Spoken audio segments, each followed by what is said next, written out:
In September 1991, shortly after the end of the Cold War, a cabal of elite bankers and intelligence spooks led by George H.W. Bush financed a $240 billion covert operations war chest through the purchase of 10-year securities that, as it happened, were scheduled to come due on September 12, 2001. Project Hammer was undoubtedly used for a wide variety of illicit intelligence operations, but mainly it was used to finance a covert economic operation against the collapsing Soviet Union, whereby unknown Western investors bought up much of the Soviet industry with a focus on oil and gas, crashing the Russian economy, looting its central bank, orchestrating what became known as the Great Ruble Scam, and a wide variety of other clandestine, state-assisted operations designed to thoroughly prevent Russia from ever contesting the U.S. as a world superpower, while in the process lining the pockets of these economic hitmen who swooped in to devour the collapsing Russian economy after the fall of the Soviet Union. A spectacular investment for all, at least until money laundering investigations began tracing all the money, or when the 10-year deadline came up and the securities became due and began the routine process of authenticity and ownership checks. Evidence shows that several federal and private investigations had already stumbled upon the Hammer Fund and were compiling evidence on it up until the 9/11 attacks. These included the Office of Naval Intelligence, or ONI, which was moved to the outer E-ring of the recently renovated section of the Pentagon that was targeted and destroyed on 9/11. According to E.P. Heidner, the ONI had been investigating crimes associated with the plundering of Russia. 39 out of the 40 people who worked in those offices were killed on 9/11, including the entire chain of command.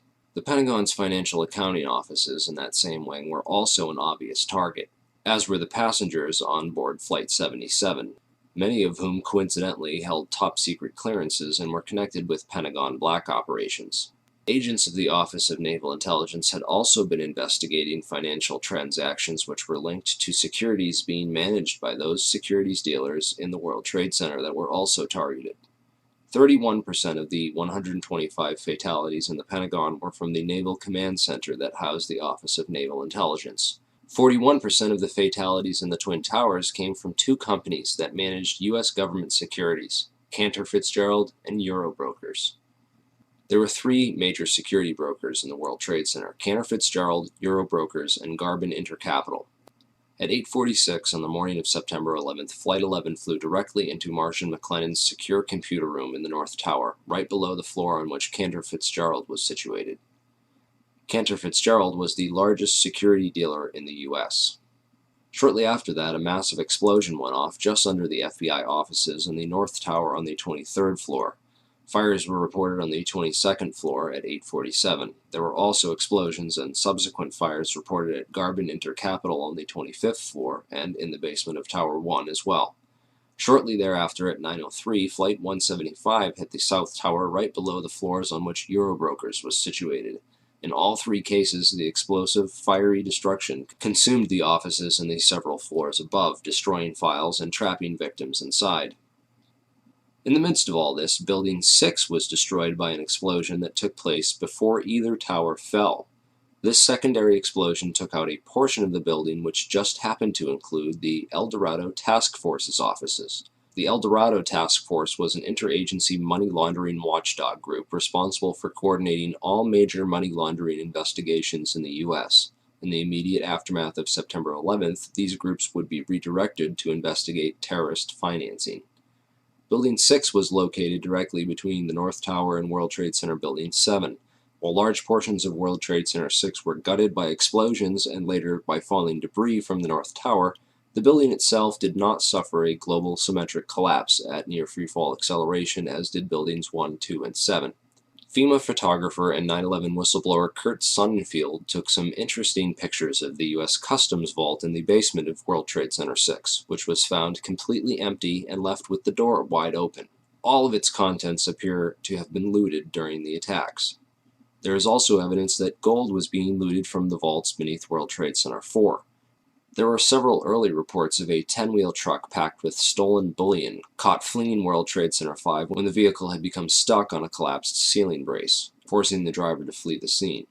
Many researchers have stumbled across one or two of these anomalies from time to time: the empty vaults, the secondary explosions, the fireproofing upgrades on the exact floors coinciding with failure and impact in the towers, the suspicious power downs and evacuation drills, the World Trade Center tenants and security firms like AIG, Marsh & McLennan, and Kroll, and their close ties with the intelligence community, etc., etc.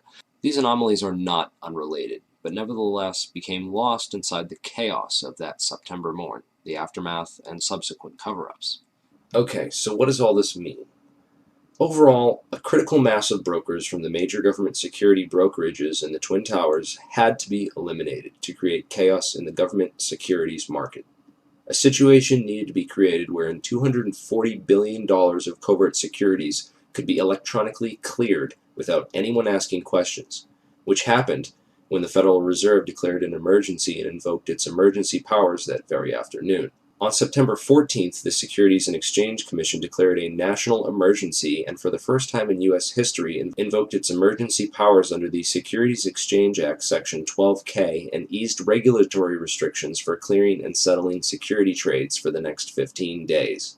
These changes would have allowed the estimated $240 billion in covert government securities to be cleared upon maturity without the standard regulatory controls around identification of ownership.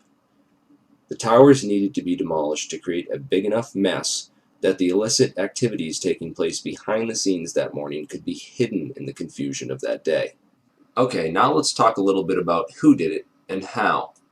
9/11 whistleblower Richard Andrew Grove was a software salesperson for a company called Silverstream. Silverstream's technology was on the cutting edge of internet solutions, offering software to web-enable the critical business functions of Fortune 500 companies, basically integrating and making available on the web the disparate legacy applications and mainframes while simultaneously streamlining workflow and traditional paper processes, with an end result being a lower cost of operation and more efficient transactions. Silverstream had built internet transactional and trading platforms for Merrill Lynch, Deutsche Bank, Bankers Trust, Alex Brown, and Morgan Stanley, to name a few. Leading up to 9/11, Silverstream was designing specialized accounting software for a major client, Marsh & McLennan. Marsh is the world's largest insurance brokerage and was located right below Cantor Fitzgerald in the North Tower. Approximately 295 Marsh employees were murdered that morning, along with other innocent victims and employees who either knew too much or too little about their chosen work environment.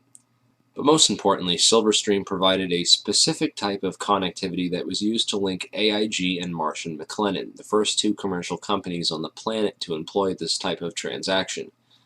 What then were Marsh and AIG doing, and why did they need to leverage technologies that no other commercial entity on the face of the earth needed to use to conduct business?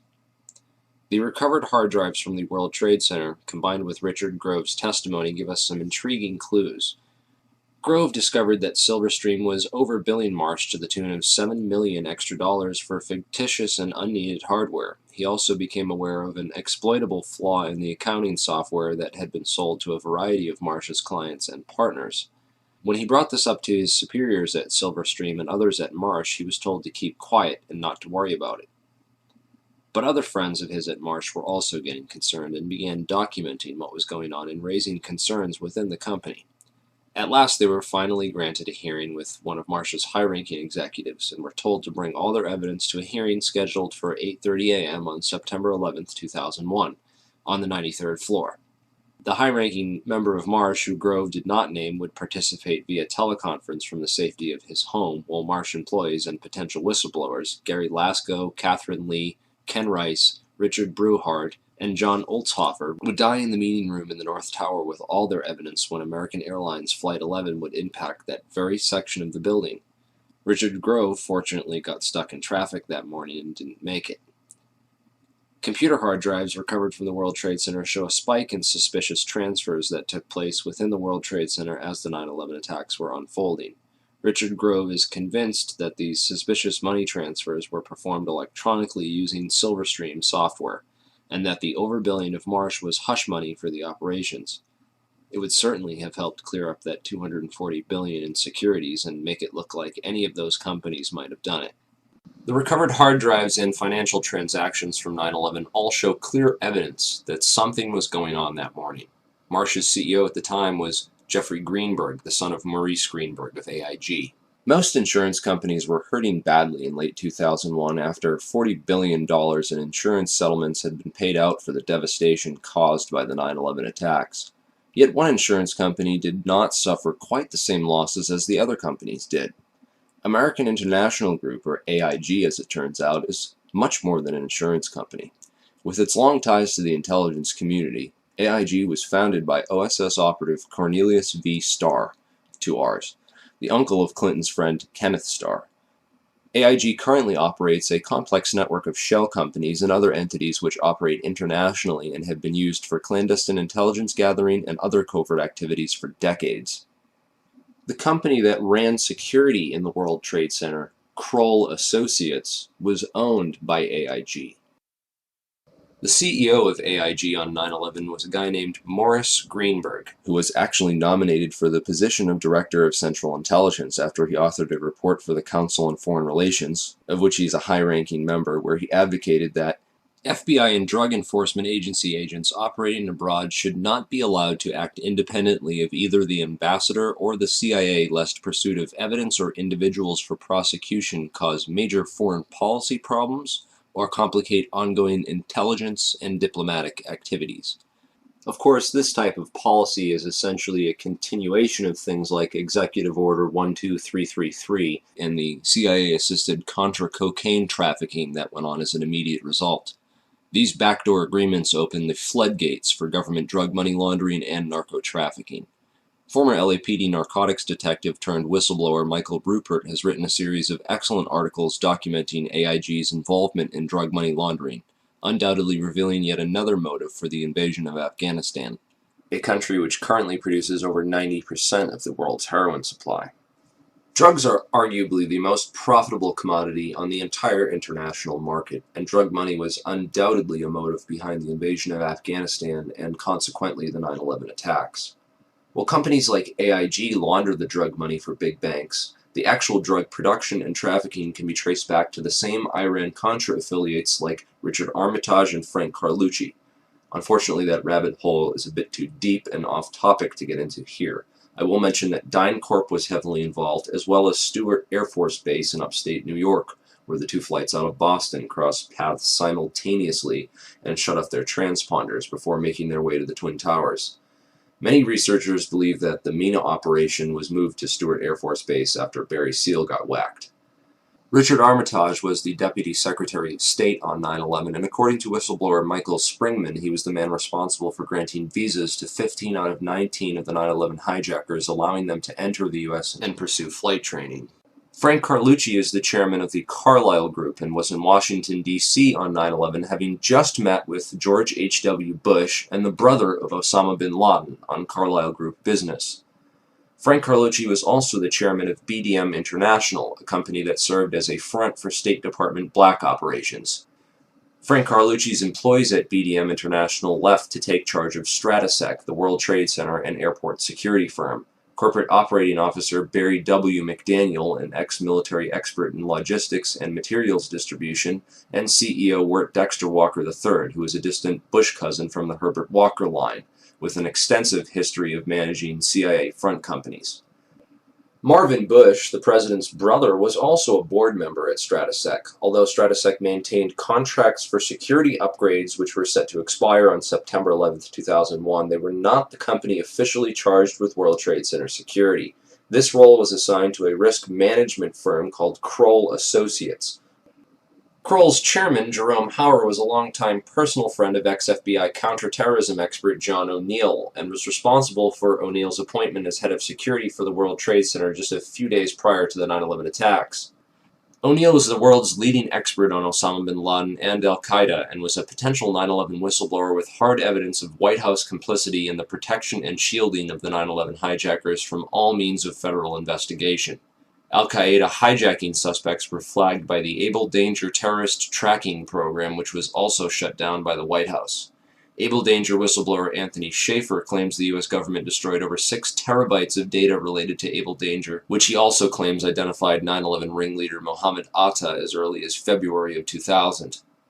Those atop the chain of command in the White House, military, and intelligence establishment deliberately ignored all the warning signs of an impending attack. a clever strategy of plausible deniability which also served to portray those in charge as incompetent rather than complicit.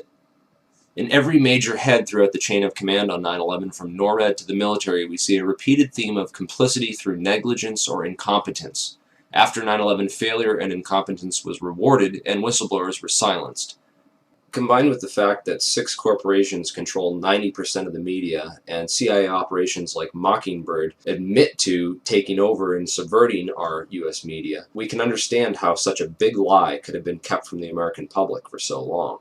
But if you stop and take the time to do your research, you'll find all the evidence is there, hidden beneath a mountain of disinfo and lies. It's been 10 years since 9/11 happened, and we are left with hundreds, if not thousands, of unanswered questions about the 9/11 attacks. A transparently fraudulent 9/11 Commission report, which purposely failed to even mention the collapse of World Trade Center 7, and a host of ridiculous, so-called debunking websites, forums, and other literature, which have done absolutely nothing over the past 10 years to debunk anything other than cleverly selected strawman arguments, and have failed to stem the constant flow of new 9/11 information, which researchers have been uncovering and bringing out to the public. Instead, they continue to label truth seekers, including family members of people who died on 9/11, as conspiracy theorists, and devise clever propaganda designed to prevent the general public from looking any further into the evidence or the actual claims of the so-called conspiracy theorists. In this video, we will take a deeper look into the so-called investigations, which have provided us with the official story, and why they deserve a more thorough examination. The Bush administration stalled government investigations into 9/11 for over 400 days. A week after 9/11, letters containing anthrax spores were mailed to several news media offices and 2 senators who were perhaps a bit too vocal about opening an official investigation into 9/11. The anthrax used in the attacks was identified as an Ames strain, which means it had to have come from the U.S. Army Medical Research Institute of Infectious Diseases at Fort Detrick, Maryland. A member of that institute, Jerome Hauer, managed the National Institute of Health response to the anthrax attacks. Coincidentally, Hauer also warned the White House to start taking Cipro, an antibiotic which is effective against anthrax, a week before the attacks. Jerome Hauer also happened to be a managing director at Kroll Associates, which ran security at the World Trade Center up until the weekend before 9/11, when that role was personally handed off by Hauer to FBI agent John O'Neill, who would later die in the attacks, drawing strong suspicion that he was set up due to his knowledge of Al-Qaeda and the 9/11 hijackers, whom he was blocked from investigating while he was working at the FBI. In January 2002, President Bush personally asked Senate Majority Leader Tom Daschle to limit the congressional investigation into the events of September 11th. The Bush administration only formed the 9/11 Commission after being prodded by the victims' families, who lobbied Congress for over a year to open the investigations. When the Bush administration finally did open a 9/11 investigation, it was described by some members as set up to fail. The President has said only a minority of the Commission can see a minority of the documents, and then they have to clear what they're going to say to the rest of the Commission with the White House. If you're one of those 4 that gets to see these documents, would that change your opinion? No. They don't want any more eyeballs to see their documents than they can possibly get away with. It's a scam. It's absolutely disgusting. They even attempted to appoint Henry Kissinger, a known cover-up mastermind, as head commissioner. He resigned after victims' family members asked him sensitive questions about his connections to the bin Laden family and the Carlyle Group.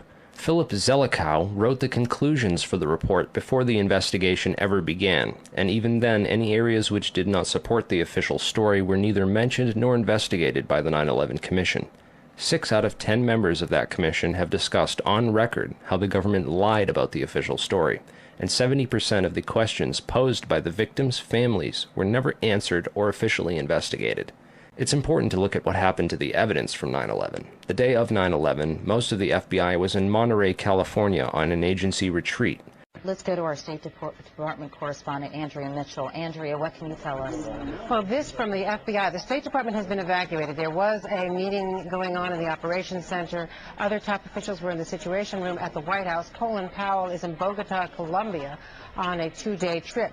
But this very interesting information, Katie, Matt, and Tom, from the FBI, they had been operating a massive exercise from their hostage rescue unit all of their top teams, about 50 personnel, helicopters, equipment, were in Monterey, California for the last 2 days, scheduled to fly back today commercially.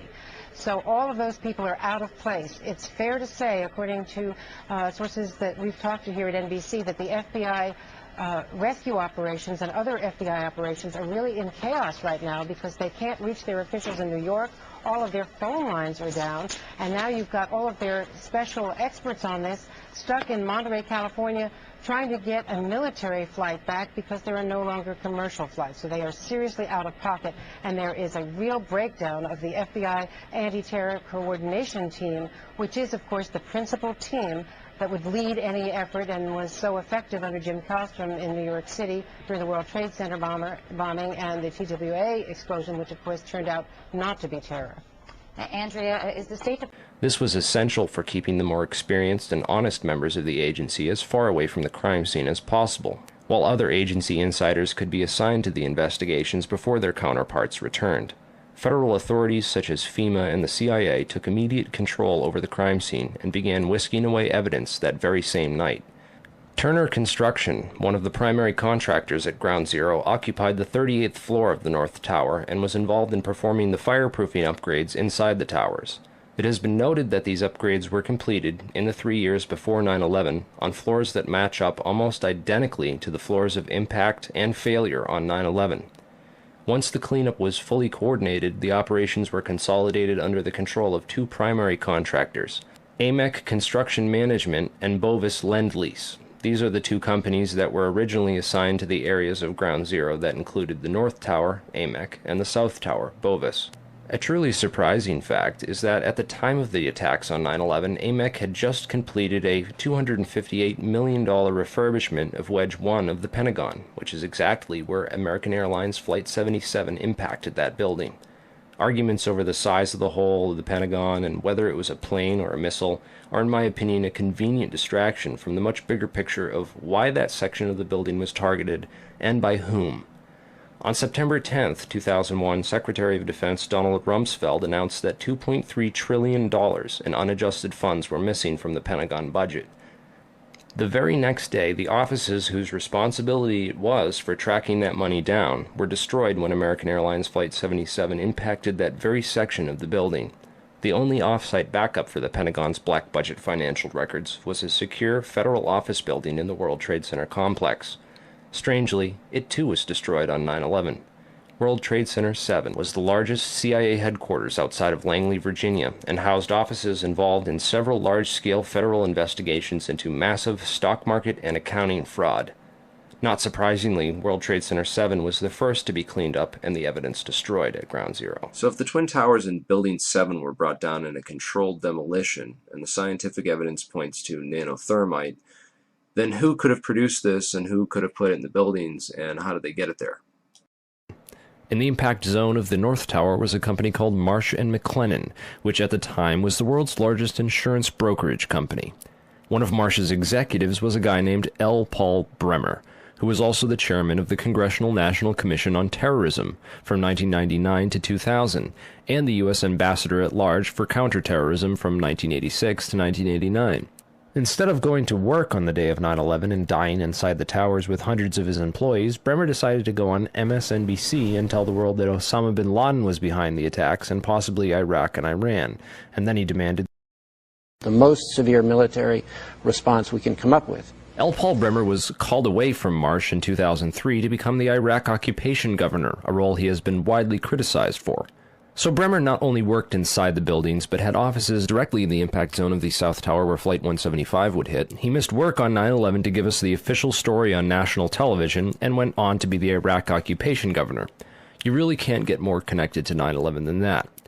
Oh wait, you can, sorry. I forgot to mention that Bremer was also the former manager for Kissinger Associates. He was a member of the board for Akzo Nobel, the parent of International Paint Company, which produced a fireproofing application for skyscrapers called Interchar. Bremer was also on the International Advisory Board for the Japanese mining and machinery company Komatsu, which at the time had been involved in a joint venture agreement with Dresser Industries, the oil services intelligence front where Prescott Bush Sr. and George H.W. Bush got their start with Neil Mallon. Anyway, the Komatsu Dresser mining division operated from 1988 to 1996 1997, and in July 1996 it patented a nanothermite demolition device that could, quote, demolish a concrete structure at high efficiency while preventing a secondary problem due to noise, flying chips and dust, and the like.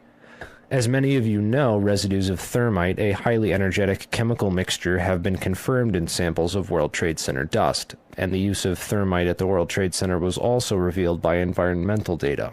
See the description for more links and sources. Scientific Applications International Corporation, a defense contractor with expertise in thermite-related technologies, played a large part in the NIST World Trade Center investigation. A few other names and companies inside the Twin Towers also worthy of further investigation include Craig Stapleton, who is married to Bush's cousin Dorothy Walker Bush. Stapleton was the president of Marsh Real Estate Advisors from 1982 to 2001. He was a member of the board of directors for Cendant, that was charged with massive accounting fraud in 1998, and went on to join Winston Partners, a privately owned investment firm founded in 1993 and led by George W. Bush's brother Marvin. Other very powerful and well-connected people worked in senior management at Marsh. These included Stephen Friedman, a senior principal at Marsh Capital and former partner at Goldman Sachs, who later became George W. Bush's top economic advisor. Friedman was also a member of the Brookings Institution, the Bilderberg Group, the Foreign Intelligence Advisory Board, and the board at In-Q-Tel, the investment firm founded by the CIA in 1998. In-Q-Tel invests in state-of-the-art technologies related to defense and intelligence work, including nano and chemical technologies, according to its website. In another interesting coincidence, Friedman belonged through Cornell University to a secret society called Quill and Dagger, the membership of which includes Paul Wolfowitz, Sandy Berger, and Stephen Hadley. Wolfowitz, the neocon Deputy Secretary of Defense in the Bush administration, was the author in 1992 of the Wolfowitz Doctrine of preemptive warfare. He also made comments about a surprise-like Pearl Harbor months before 9/11 and met with Pakistani ISI General Mahmoud Ahmed in the week before 9/11. Berger, the national security advisor to President Clinton, was later caught stealing documents from the 9/11 Commission investigation. Berger was also the boss of White House counterterrorism czar Richard Clarke, and together with Hadley, who was Condoleezza Rice's deputy, was responsible for delaying or obstructing Clarke's plans to stop al-Qaeda in January of 2001.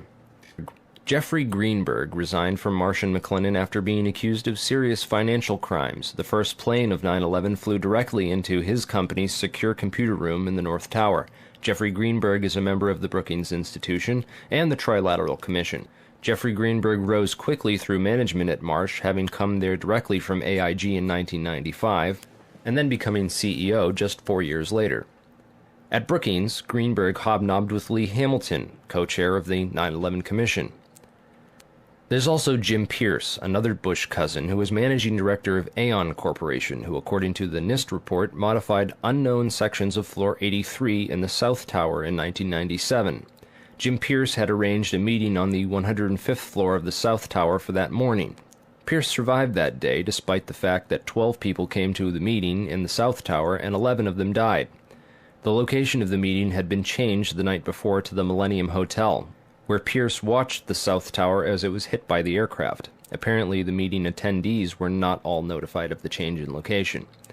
Another interesting character is Joseph Kasputis, of Baseline Financial Service, which occupied the impact zone of the South Tower on floors 77 and 78, where United Airlines 175 impacted.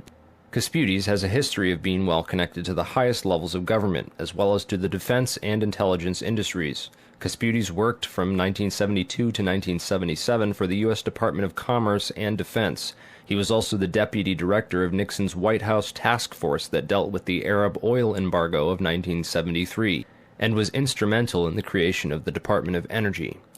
Kasputis went on to run a large corporation called Primark that had offices in both towers on 9/11. One of the subsidiaries of Primark, the Analytical Sciences Corporation, TASC, worked with so-called black or top-secret programs. TASC also worked closely with the National Institute of Standards and Technology.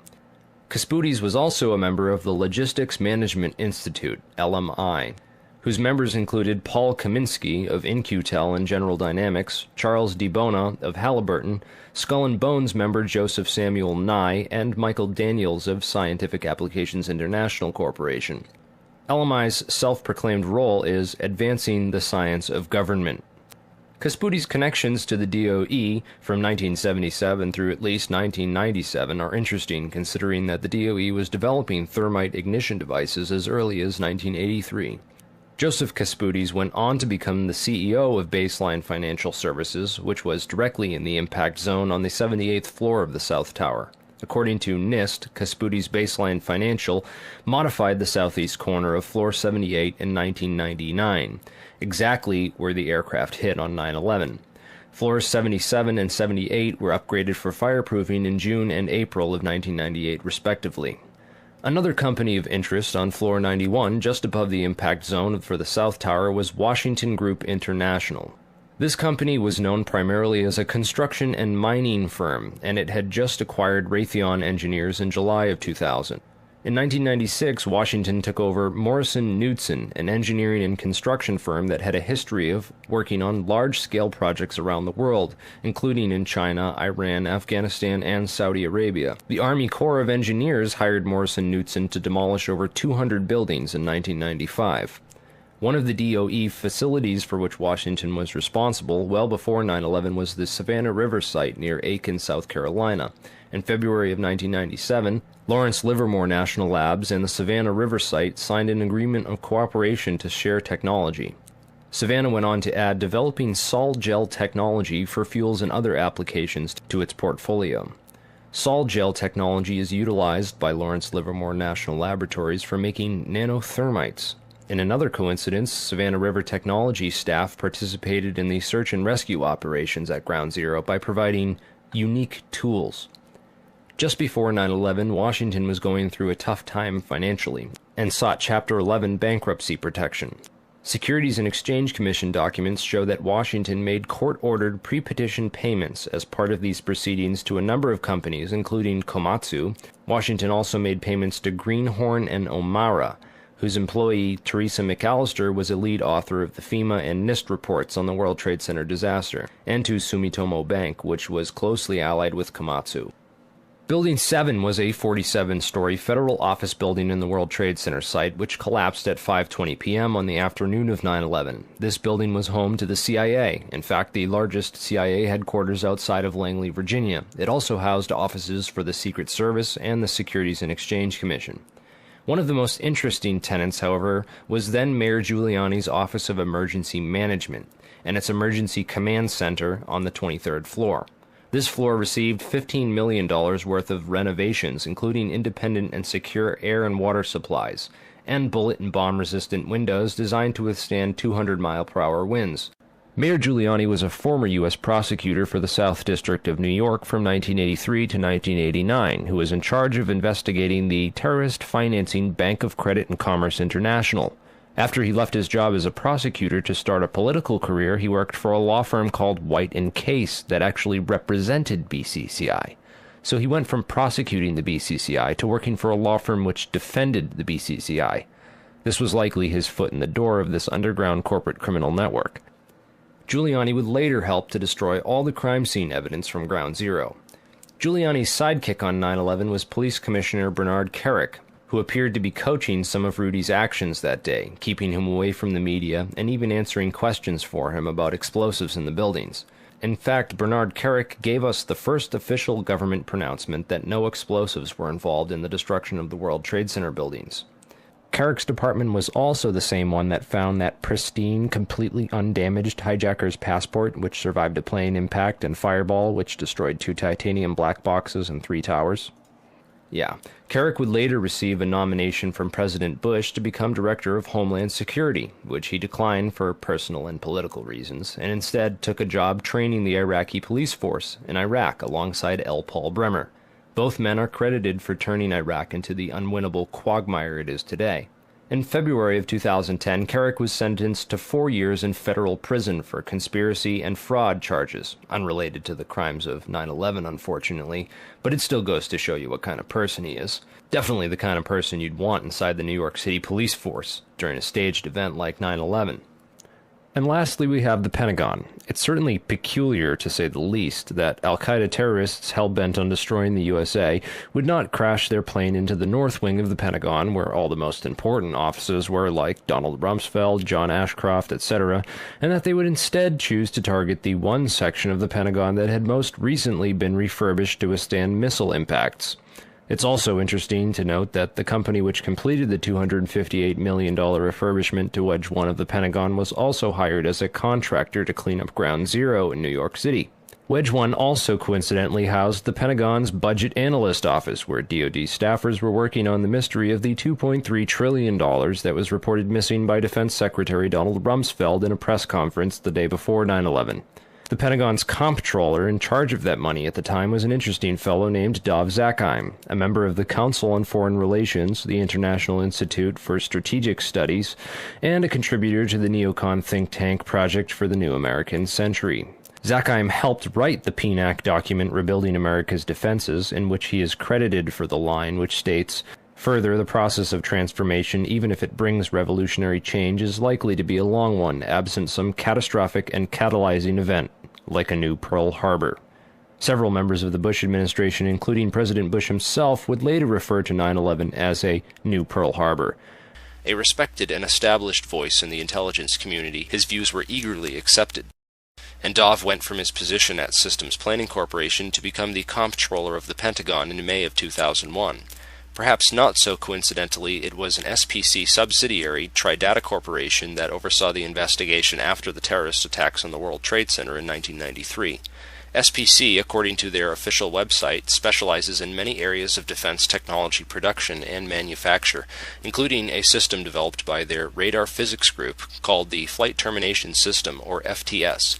This is a system used to destroy target drones, craft that would be fired on by test aircraft or weaponry, in the event of malfunctions or misses. This highly sophisticated wargame technology allows the control of several drones from a remote location on varying frequencies and has a range of several hundred miles. This technology can be used on many different types of aircraft, including large passenger jets. According to the SPC website, a recent customer at that time was Eglin Air Force Base, located in Florida. Eglin is very near another Air Force base in Florida, MacDill Air Force Base, where Dov Zakheim contracted to send at least 32 Boeing 767 aircraft as part of the Boeing Pentagon Tanker Lease Agreement. As the events of September 11, 2001 occurred, little was mentioned about these strange coincidences and the proximity of Dov Zakheim and his group. Since there was little physical evidence remaining after the events, investigators were only left with photographic and anecdotal evidence. This is a photograph of the Flight Termination System module from their site. Note it has a cylindrical shape and is consistent with the size and shape of the object observed under the fuselage of Flight 175. The Boeing lease deal involved the replacement of the aging KC-135 tanker fleet with these smaller, more efficient Boeing 767s, which were to be leased by Dov Zakheim's group. The planes were to be refitted with refueling equipment, including lines and nozzle assemblies. In this enlargement of Flight 175, we can clearly see a cylindrical object under the fuselage and a structure that appears to be attached to the right underside of the rear fuselage section.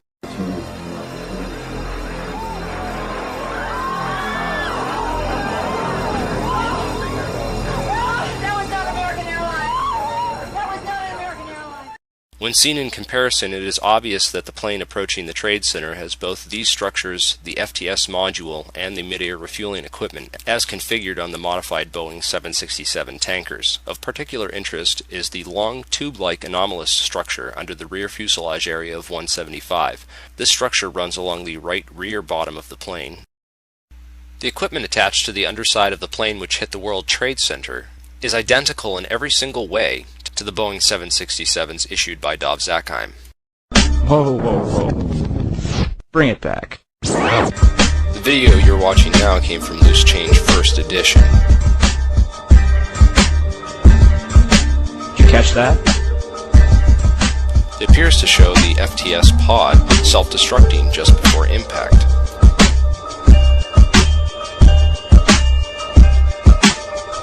Also, notice that the flash is reflected in the fuselage of the plane. The flash is also present in footage taken by Evan Fairbanks, Jennifer Spell,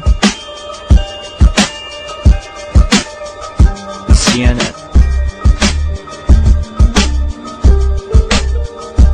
Al-Qaeda certainly couldn't have this equipment at Logan International Airport. And even if they did, the flight crew would have noticed it. So where did this plane come from? Another interesting piece of 9/11 evidence is the last 12 seconds of UA-175. Since every amateur videographer in New York City had their cameras pointed up at the burning Tower 1, the second plane strike was filmed from nearly every conceivable angle.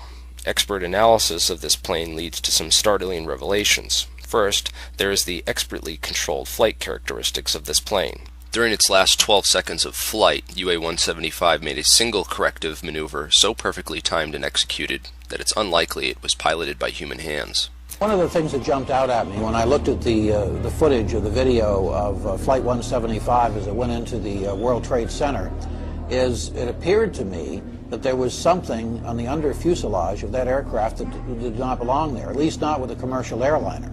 Now, I'll tell you where I have seen attachments that look like that on military aircraft.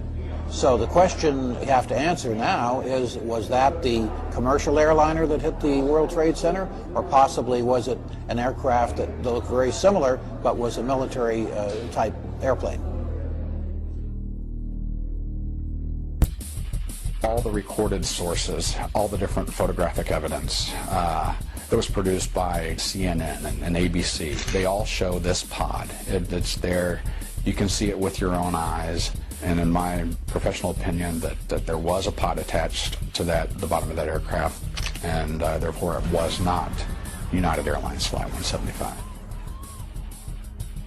If you take a careful look at the flight paths of American Airlines 11 and UA-175, the two flights that took off from Boston's Logan Airport and crashed into the Twin Towers, you'll find a major clue.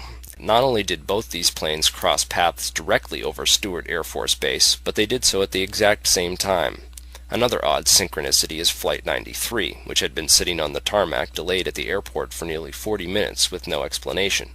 Originally scheduled to take off at 8:01 a.m., it was delayed until the moment that Flight AA-11 crashed into the North Tower at 8:43 a.m. Another interesting piece of evidence that ties Stewart Air Force Base to the center of this 9/11 conspiracy is the white mystery planes spotted over Washington and the Pentagon. Through careful investigation, we've been able to map out the flight paths of these two ominous aircraft, which have been identified as E-4Bs, a type of aircraft that the military uses as mobile command posts. What concerns me is that both of these aircraft took off from and landed at Stewart Air Force Base. Another interesting coincidence I found was that Flight 93 turned around directly over Hopkins Airport, and Flight 77 turned around directly over Tri-State Airport.